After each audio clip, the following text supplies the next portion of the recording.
Halle Berry's ex-husband, David Justice or whatever it is, apparently went on a podcast and said that the marriage didn't work out because she wasn't motherly. She didn't cook, she didn't clean. Someone raised the question that back in that time when they were married, they were both at the top of their game. Halle Berry is still at the top of her game, but so was he. And he could have easily afforded a maid or a chef, and they couldn't understand why he didn't want to do those things. The answer is simple. These men want you to do it. They want to humble you. Why don't men go after the low-hanging fruit pick-me's? The women who already pride themselves on cooking and cleaning and taking care of men? It's a sport for them to find a woman who is out of their league and bring her down to their level, lower. There was this, I'm not going to say what celebrity, but she was doing an interview, and she said as she was putting together her new album, her husband noticed that she had assistants taking care of her and getting things for her. And she said he looked at her and said, "Why do you need all that stuff?"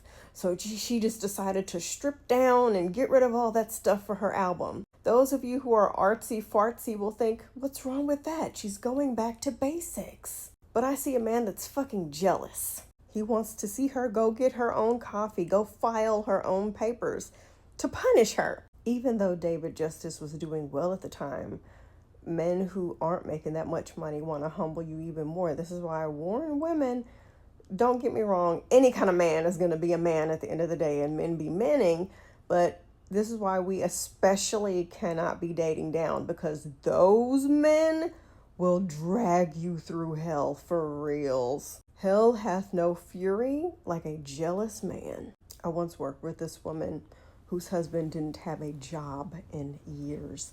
And his excuse was, if he goes to work, they're just going to take money for child support, so he may as well just stay home. And she would just hand off her debit card to him. And she told me this story about how they went to out to eat, and when it's time to pay, she slides him her debit card so he could feel manly and pay. And then he would go on the phone and complain about his life and her to his family members, even though she was providing everything for him.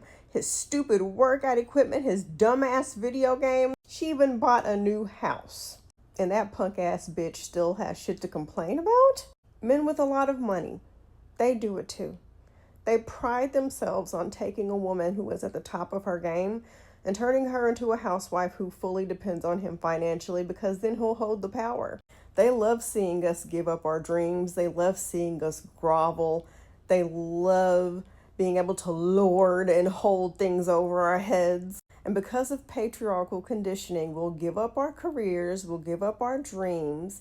And patriarchy has told us that that's what you do when you love your family. It's all worth it, because your kids will grow up and love you and thank you for it. And your husband will go to work holding his head high because you gave up everything to take care of him. I saw this TikTok video earlier today where this woman said something along the lines of they interviewed people who were at the end of their life.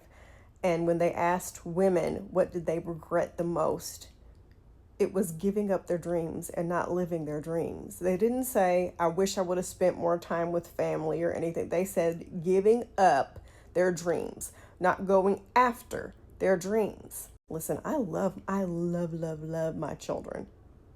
I will go to bat for my children. Okay? However, I still do things by myself, for myself, that have nothing to do with them. And I feel like that makes me a much better mom. I love it when my daughter texts me like, "Where you at, Mom?" And I'm out taking a class or something like that. I love when my son, we're sitting in the car driving somewhere and he's like, "What have you been up to, Mom?" And I actually have shit to tell him other than sitting around twiddling my thumbs and not being able to tell him anything. I am so thankful that I didn't lose myself. I have grown more than I ever have before over the last 2 decades of my life. I almost fell in the trap. With my abusive ex-husband, I was a stay-at-home mom for 2 years, if I can remember correctly. And when I tell you it was shit, it was shit. I did everything. I would experiment with my hair. I would experiment and change up the way I dressed. At one point, I was baking bread and shit because I didn't have anything to do all day. And it was the most boring, uneventful time of my life on repeat. And not to mention, he had the upper hand because he made the money. And I remember feeling gypped. Patriarchy lied to me. They said I was going to be the perfect mom. They said I was going to love this. They said this was the best thing that a woman could ever do. And I fucking hated it. And I thought something was wrong with me. Turns out that's a normal reaction because we live in a society that is forcing women to be a certain way. That's actually not natural for us.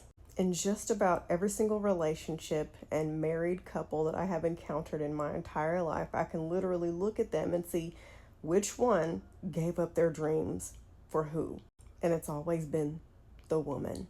And why do they do it when they're asked? Because love and their family, and it's the greatest job that they could ever do is taking care of their family. My greatest advice to women is fuck these men. Studies have come out and it's saying that women can have babies into their 40s, into their 50s. It's actually the men, the older they get, that can cause problems in that pregnancy to that child. Y'all have plenty of time. There's no deadline. There is no clock. Live your life first. And I'm not saying that when you have kids you lose your life, although a lot of us do. I did. And it took me a lot of therapy and a lot of time to get back to where I should have been had I not had kids so early and bought into that American dream white picket fence type situation. Center yourself, okay? Put yourself first. Put yourself first. These men are always going to center themselves and put themselves first. You quit your job, he continues his career. You give up your dreams, he continues to live out his. You give up your money, he continues to make money. He decides he wants to move to West Bubblefuck, Indiana, and you have to follow him because, of course, that's your man. That's what women are supposed to do. We're supposed to give up shit for men. But I can just imagine, and I don't know Halle Berry personally, but I can just imagine how miserable she would have been if she would have given up her career to be a fucking mother to this grown-ass man. Stop giving up shit for these men. Stop it. If you meet a man and you're wanting to go to college, still go to college. If you're meeting a man and you want to move to another country, still move to another country. If you meet a man and you are planning on taking on a promotion at work, still take on, center yourself. And the man who is meant to be there will follow you to the ends of the earth. He will be supportive. He will encourage you.